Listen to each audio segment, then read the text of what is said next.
Olá, bem-vindos! Vamos imaginar o seguinte: um continente inteiro em ruínas. Depois de décadas de guerra que viraram a Europa de cabeça para baixo, os grandes líderes se reuniram para uma tarefa assim monumental: redesenhar o mapa e o futuro do continente. Hoje a gente vai mergulhar em como eles tentaram construir uma paz duradoura a partir das cinzas do Império de Napoleão. Para entender essa reconstrução, vamos seguir os passos dos diplomatas da época. Primeiro, vamos dar uma olhada no caos que eles tinham que resolver.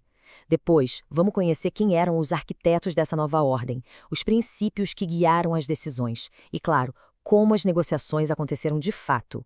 E, por fim, vamos analisar o legado que tudo isso deixou. Olha, o cenário em 1814 era de desordem total.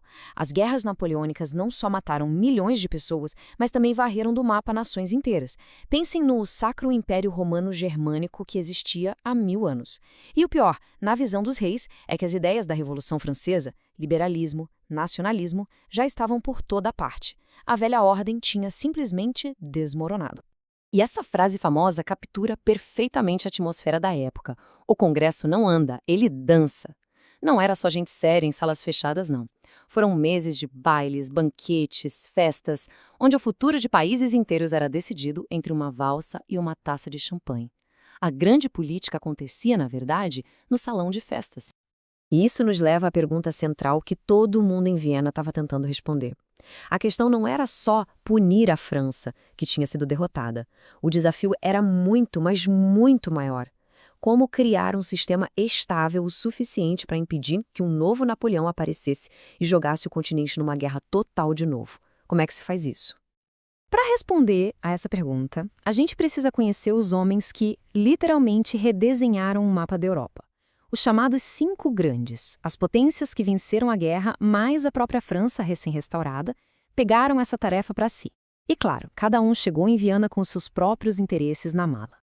Pois é, o futuro da Europa estava nas mãos desses 5 homens. Tinha o príncipe Metternich da Áustria, o grande mestre do conservadorismo que queria apagar qualquer sinal de revolução. Do Reino Unido veio o Visconde Castlereagh, focado em uma coisa: equilíbrio de poder, para proteger o comércio britânico. O Tsar Alexandre I da Rússia e o príncipe Hardenberg da Prússia estavam de olho em mais territórios, claro. E representando a França derrotada, o inacreditável e astuto Charles Talleyrand, cuja única missão era garantir que seu país sobrevivesse e voltasse a ter um lugar na mesa dos grandes. Mas o trabalho desses arquitetos não foi feito de qualquer jeito, não foi aleatório. Eles não estavam só movendo pecinhas num tabuleiro. A reconstrução da Europa foi guiada por ideias muito poderosas, que, aliás, muitas vezes batiam de frente uma com a outra. E aqui estão os 2 pilares do Congresso. De um lado, o chamado princípio da legitimidade. A ideia era bem simples. Vamos colocar de volta no trono as dinastias legítimas que Napoleão tirou de lá. O Talleyrand da França defendeu isso com unhas e dentes porque era um jeito de tirar a culpa da nova monarquia francesa pelas guerras. Do outro lado, o grande princípio do equilíbrio de poder, a ideia central para Metternich e Castlereagh. A meta era uma só: redesenhar o mapa de tal forma que nenhuma nação, especialmente a França, ficasse forte o bastante para dominar as outras de novo. E isso nos leva a um conceito que é fundamental para entender Viena: a razão de sistema. Pensem bem, isso foi uma mudança radical. Durante séculos, cada país pensava só no próprio umbigo. Agora, pela primeira vez, as grandes potências estavam concordando que a estabilidade do sistema europeu como todo era mais importante que os ganhos de um país só. Era segurança coletiva acima da ambição nacional. Essa foi, digamos, a cola ideológica que uniu essa nova ordem. Certo. Com esses princípios em mente, como é que as negociações aconteceram na prática? E o mais importante, qual foi o resultado final? Como ficou o novo mapa da Europa depois de tanta festa e tanta conversa? Então, no meio do Congresso, acontece uma coisa inacreditável. Napoleão escapa do exílio.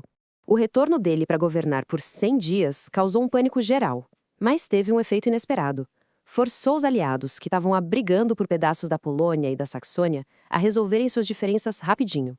A ameaça em comum uniu todo mundo e acelerou a assinatura do acordo final. E o resultado foi este novo mapa. Dá para ver claramente o princípio do equilíbrio de poder em ação. A França foi cercada por estados tampão mais fortes para conter qualquer tentativa de agressão no futuro. Prússia e Rússia ganharam territórios como recompensa. A Áustria fortaleceu seu poder na Itália e nos Balcãs, e a Grã-Bretanha, que não queria terras na Europa, garantiu bases navais que eram cruciais para o seu comércio global. Cada peça foi movida para manter o equilíbrio. Ok, criar um mapa novo era uma parte do trabalho. Mas como garantir que esse mapa seria respeitado? Como impedir que novas revoluções botassem tudo a perder de novo? A solução foi criar um mecanismo de governança bem inovador para a época. E a solução foi a grande inovação de Viena, o Concerto Europeu. Basicamente, as 5 grandes potências concordaram em agir juntas, como se fossem uma orquestra, para manter a paz. Elas se encontrariam em congressos para resolver crises na base da diplomacia antes que virassem guerra. Foi a primeira tentativa real de uma governança em conjunto e é, sem dúvida, um ancestral da Liga das Nações e até da ONU. E o sistema começou a funcionar bem rápido. Em Aix-la-Chapelle, a França foi oficialmente perdoada e entrou para o clube. Mas logo nos congressos seguintes, o foco mudou. Em Tropau, Laibach e Verona, fica claro que o principal objetivo do concerto virou outro: reprimir qualquer movimento liberal ou constitucional que ameaçasse as monarquias que eles tinham acabado de restaurar. O processo virou quase uma receita de bolo. Assim que uma revolução liberal estourava em algum lugar, tipo na Espanha ou na Itália, os monarcas se reuniam, davam sua bênção coletiva e mandavam o exército, quase sempre da Áustria ou da França, para esmagar a rebelião e colocar o rei legítimo de volta no trono. Era a razão de sistema na sua forma mais reacionária. Só que esse sistema não ia durar para sempre. A Grã-Bretanha, que já era uma monarquia constitucional e uma potência comercial, nunca se sentiu muito à vontade com essa cruzada antiliberal. Para os britânicos, uma coisa era garantir estabilidade para o comércio. Outra, bem diferente, era sair por aí reprimindo revoltas em outros países. Eles começaram a se afastar, dando início ao famoso esplêndido isolamento da política do continente. E então, depois de tudo isso, qual é o veredito final? O Congresso de Viena foi um sucesso ou foi um fracasso? A verdade é que o seu legado é bem complexo e moldou a Europa por um século inteiro. A avaliação tem 2 lados. No lado dos sucessos, é inegável. O sistema evitou uma guerra generalizada entre as grandes potências por quase 100 anos, um feito impressionante. E também inaugurou a era da diplomacia por conferência. Já no lado dos fracassos, ele se opôs com toda a força às grandes ideias do futuro, o liberalismo e o nacionalismo, que já estavam borbulhando por toda a Europa. E esse número, 100 anos, é sem dúvida o maior argumento a favor de Viena. Um século de paz relativa.